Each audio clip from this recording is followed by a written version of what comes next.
There are few certainties in life that are written in stone quite as concrete as taxes. It's one of the things we cannot avoid, but we can take steps to make sure that we're not paying more than our fair share.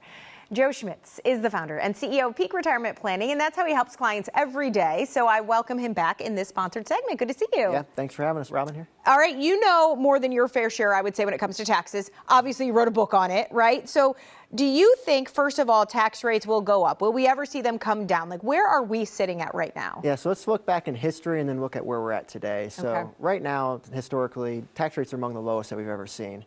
And if you think back to, for example, 1981, highest tax rate was 70%. Wow. Highest tax bracket today is only 37%. Okay. And I always ask the question is, what is the highest tax bracket of all time?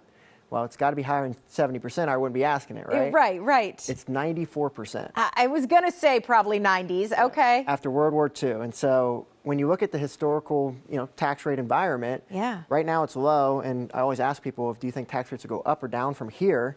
Well, considering we're $34 trillion in debt, considering that we like to spend as a country, considering that Social Security and Medicare are underfunded, considering that we're seeing inflation, taxes probably have to rise in some point because we need to raise more revenues. And so what we're seeing with a lot of people right now is, hey, now's a good opportunity. The window's closing, though, here soon. Right. It is inevitable. It is going to get higher at some point. So how do we plan for that? And the other thing is why is it inevitable? Is because 2026 is right around the corner, and that's when the Tax Cuts and Jobs Act expires. And so that was enacted by President Trump in 2017. Sure. And what that did is lower taxes from 2017 to 2026. And so we have a window of opportunity here. We have 2 more tax filing years to take advantage of these lower rates before they go up. For most Americans, if you have the same income now as you will in 2 years, you're going to see about a 20% increase in taxes is what we're going to expect for most people, and you're not doing anything differently. Wow. So now's the time to plan. Yeah, that's a big difference too when you think about 20%. So let's talk about one of the tools that you often talk to your clients about, which is a Roth conversion. Yeah. How do we utilize that, and what is that? Yeah, let's first start off with what is a Roth. So a Roth is a retirement savings vehicle where you put your money in up front and you pay your taxes. So I always tell people, you're not going to like it up front, but when this $10,000 grows to $100,000 and you take out $100,000 in retirement, there's no tax due. And so all of that growth is tax-free.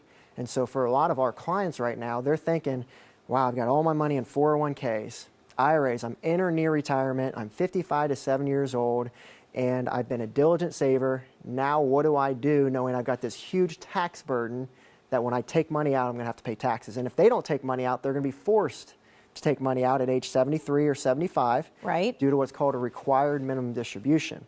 So what we're seeing with clients is maybe we get ahead of that required minimum distribution and start taking those savings and moving it to a Roth now.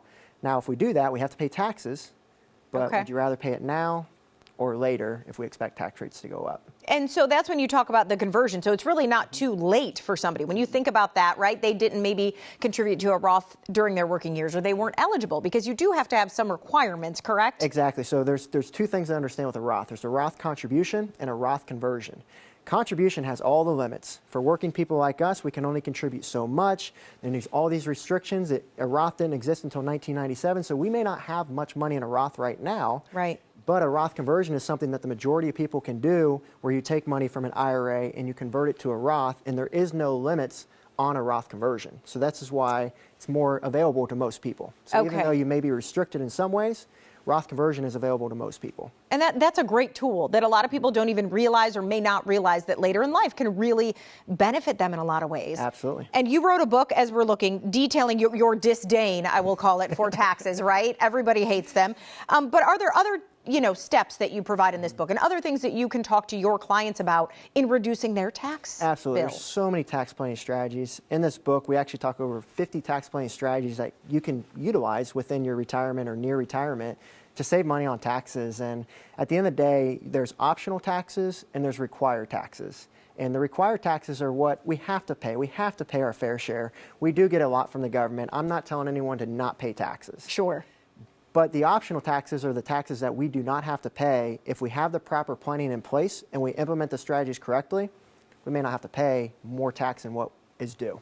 All right, you have something called the Tax-Free Retirement Toolkit that you are able to provide folks. And do they just give you a call and set up a consultation? Yeah, if they just, on the screen, there should be a place for them to text or call us. And if they do so, they'll be able to request our toolkit. We'll mail it to them, and they'll get all the resources. They'll have my book in there. There's some tools, some articles and guides to just ensure that they're making the right decisions in retirement. And we've had people say great things about it, so we hope it can be helpful to the viewers here today. Yeah, definitely, to help people pay less taxes. That's what we all want. So, Joe with Peak Retirement, thank you for being here. Thanks, Robyn.